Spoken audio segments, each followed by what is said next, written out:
Em primeiro lugar, é preciso tratar esse personagem que morreu na cadeia com o respeito que o bolsonarismo lhe sonega, né? E, segundo, é preciso realçar que o Alexandre de Moraes, que é o relator desses inquéritos sobre o 8 de janeiro, ele se apressou em cobrar da direção da penitenciária da Papuda informações detalhadas sobre a morte desse preso, né, o Clériston Pereira da Cunha, que é preciso lembrar que foi preso em flagrante no dia do quebra-quebra, nas sedes dos três poderes em Brasília. Agora, ele precisa ir além do pedido de explicações, o Alexandre de Moraes. O Alexandre de Moraes precisa ser um pouco mais rigoroso consigo mesmo. Além de cobrar, ele precisa fornecer explicações. No Brasil, 4 em cada 10 presos dormem na cadeia sem uma sentença condenatória. São os chamados presos provisórios. É gente muito preta, muito parda e muito pobre. Gente que morre nos fundões do sistema prisional sem ser notada. Esse caso do Clériston, que morreu na Papuda, é diferente. Ele é um réu por tentativa de golpe, é julgado na ribalta do Supremo Tribunal Federal e dispõe de dinheiro para a defesa. O advogado, Bruno Azevedo de Souza, diz que alertou o Supremo para a precariedade da saúde do seu cliente, que estava às voltas com pressão alta, diabetes, alguns resquícios de uma Covid, e diz ter requerido habeas corpus 8 vezes. Em setembro, a Procuradoria, como você realçou, Sakamoto, concordou com esse pedido da defesa. Concluída a investigação, a Procuradoria achou que seria razoável aceitar o pedido de libertação do réu, com alguns procedimentos acautelatórios, uma tornozeleira, vai ficar preso, detido em prisão domiciliar. O Alexandre de Moraes podia ter deferido esse pedido, também poderia ter negado a pretensão do preso, requisitando ali uma perícia médica independente, mas o ministro optou pela única alternativa que parece inadmissível nesse caso. Ele se absteve de decidir sobre o pedido que foi referendado pela Procuradoria. Pode ter sido negligência, pode ter sido mera displicência, seja como for, esse mal súbito que levou à morte um preso do 8 de janeiro, durante um banho de sol na cadeia, pede também do ministro Alexandre de Moraes, relator desse processo, meia dúzia de explicações. E como seria previsível, o bolsonarismo canibaliza o cadáver de um preso, num ritual de proselitismo ideológico. Mesmo quem não entende de política enxerga essa politicagem. Em matéria de segurança de presos, o bolsonarismo precisaria pegar em armas pelos direitos humanos dos pretos e pobres que morrem à míngua nos fundões do sistema carcerário, para começar a ser levado a sério. Um bolsonarista dizer no plenário do Senado que autoridades estão sujando as mãos, a primeira autoridade a sujar as mãos, ainda como presidente da República, foi o Bolsonaro, quando insuflou essa tentativa de golpe que culminou no 8 de janeiro. Então, esses personagens não merecem ser levados a sério. Agora, o Alexandre de Moraes deve meia dúzia de explicações. Thales, como é que você avalia, né, o caso? Né? Eu acho que tem vários, como o Josias colocou, várias dimensões esse caso. Tem o pedido dele, tem o fato de que a gente tem um universo gigante de presos em situação provisória, que também tem problemas de saúde, também morrem nas cadeias, né, sem a devida análise por parte do judiciário. E temos a questão do bolsonarismo, que aproveitou para surfar na morte. Né?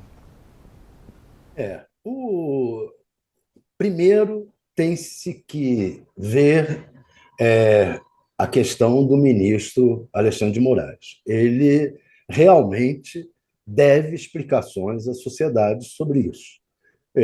Se foi desrespeito ou ignorou os apelos do advogado sem nenhum motivo, isso não cabe a um ministro do Supremo. Ele precisa dar explicações e precisa dizer por que não decidiu. Isso é preciso que nesse país, desde a Lava Jato deixou isso bem claro no caso do Sérgio Moro. É preciso nesse país que os juízes, que a justiça seja transparente e não tenha lados. Isso é inevitável. Tem que haver essa.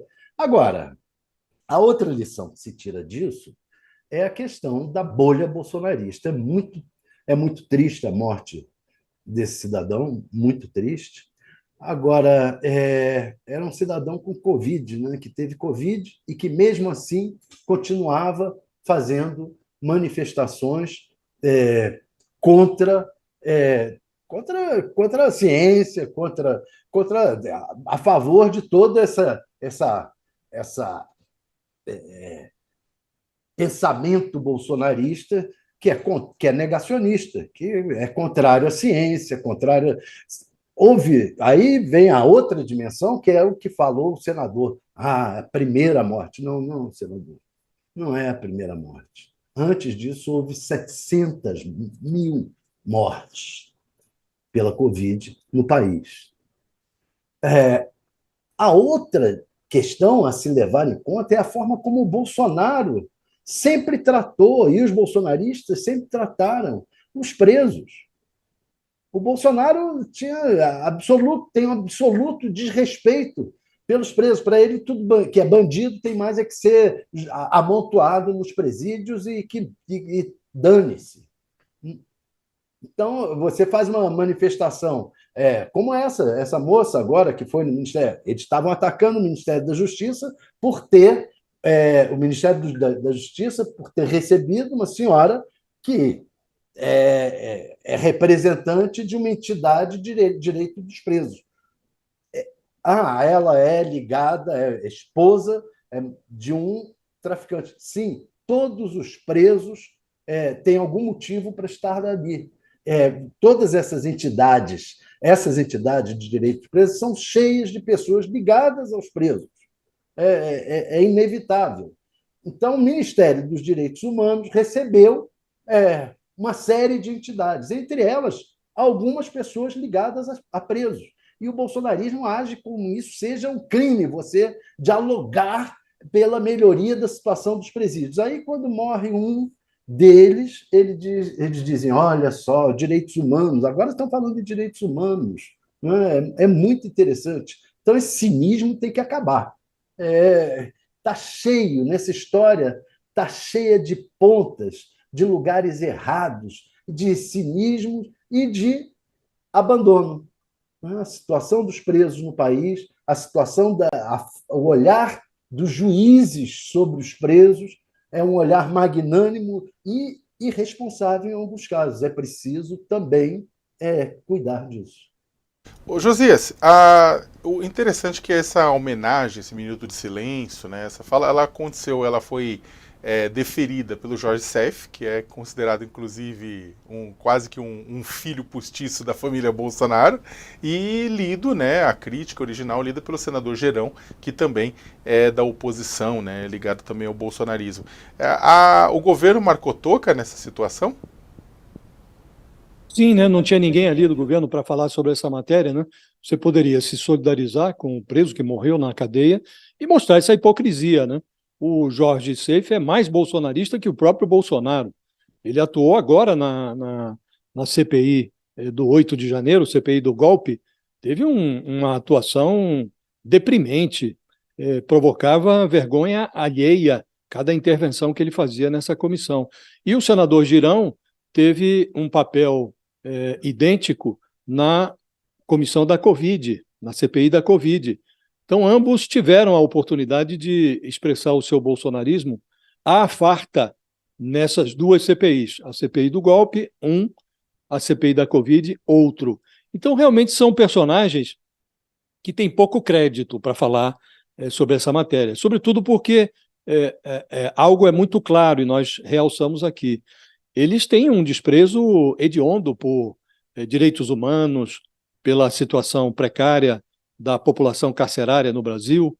Como disse, 40% dos presos no Brasil, 4 em cada 10, estão lá na cadeia sem sentença condenatória. Esses presos provisórios são uma vergonha para o país.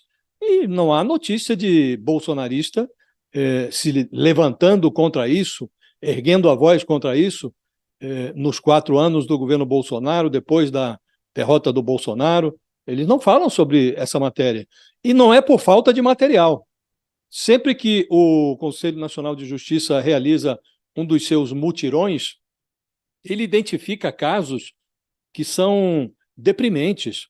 Num desses multirões, o CNJ identificou um preso que estava há mais de uma década em cana, sem nenhuma sentença, 11 anos no Espírito Santo. Já tinha, inclusive, cumprido, se ele tivesse sido considerado culpado pelo crime de que era acusado, a pena já teria sido mais do que extrapolada. Estava lá em cana. Havia um outro preso provisório no Ceará há 14 anos.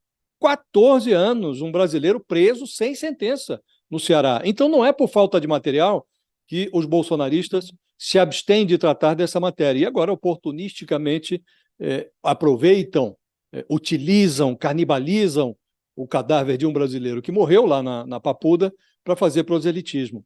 Então, nesse contexto, o Sakamoto, esses personagens não merecem senão desprezo. Atenção, talvez apenas para realçar a hipocrisia. Agora, é preciso desprezá-los porque não estão falando a sério sobre um assunto que é muito sério no Brasil.